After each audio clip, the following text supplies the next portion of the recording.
आमतौर पे हम नेताओं को चॉपर में देखते हैं, चार्टर्ड प्लेन में देखते हैं, लेकिन आप मिनी ट्रैवलर। इसमें क्या है कि जनता से सीधा कनेक्ट हम कर पाते हैं, कनेक्शन बना रहता है। किसी चौराहे पे कोई मिल गया, चाय पी लिया, हालचाल ले लिया और सभी लोगों से भेंट हो जाती है। सर, आप आते हैं सीधे राजनीतिक सवाल पर।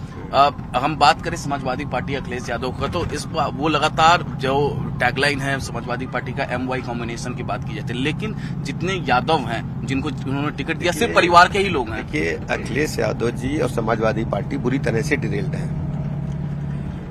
इन्होंने अपने आधार वोट बैंक को खो दिया है। यादव समाज अब पूरी तरह से भारतीय जनता पार्टी के साथ है।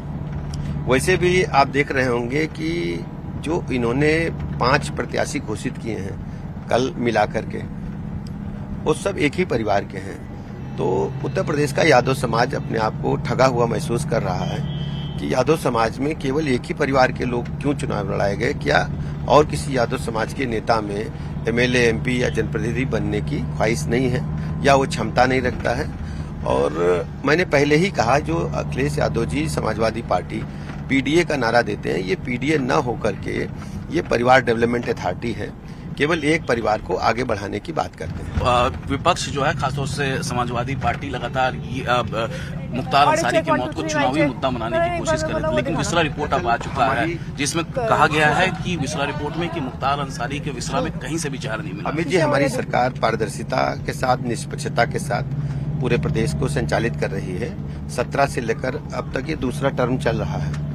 एक भी आरोप विपक्ष ने लगा नहीं पाया और हमने भ्रष्टाचार कदाचार पर जीरो टॉलरेंस की नीति अपनाई। इसी प्रकार अपराध पर भी, अपराधियों पर अंकुश लगाना और कोई निरपराध किसी पर कोई अत्याचार न करने पाए, चाहे पुलिस प्रशासन के लोग हों या गुंडे माफिया हों, सब पर हमने नियमों के तहत, कानून के तहत कंट्रोल करते हुए प्रदेश को डेवलपमेंट के मोर्चे पर नंबर 1 पे लाने के लिए काम किया है। सर, आप उत्तर प्रदेश के बड़े नेता हैं।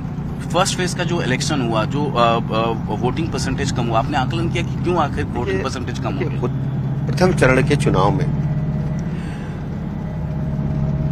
प्रचंड बहुमत के साथ भारतीय जनता पार्टी सभी 8 की 8 सीटें जीत रही है। जो भारतीय जनता पार्टी के समर्थक थे, उन लोगों ने तो मतदान में रुचि लिया, अपने घरों से निकल करके मतदान केंद्र तक जाकर के वोट डाले हैं।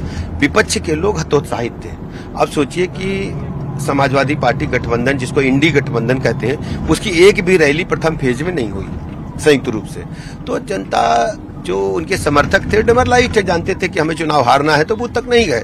जबकि भारतीय जनता पार्टी के समर्थक सजग थे, सुबह से ही जाकर लाइन में लग गए और उन लोगों ने वोट प्रतिशत को, अपने वोटों को पूरी तरह से डालने का काम किया। तो ये थे deputy CM Brajesh Pathak exclusively news 18 India पर। और मैं एक बार फिर से आपको दिखा दूं कि किस तरीके से लगातार चुनावी प्रचार अभियान को आगे बढ़ाना है। यहाँ पर डिप्टी CM ब्रजेश पाठक जी आप यहाँ पर देख सकते हैं, और लगातार इसी तरीके से रोजाना 2 जनसभाएं, 3 जनसभाएं लगातार वो कर रहे हैं। और आसपास के जो निकटतम जगह है, वहाँ मिनी ट्रैवलर से ही ये चुनावी जनसभाओं में जा रहे हैं। वीडियो जर्नलिस्ट युगल के साथ अमित कुमार सिंह, न्यूज 18 इंडिया।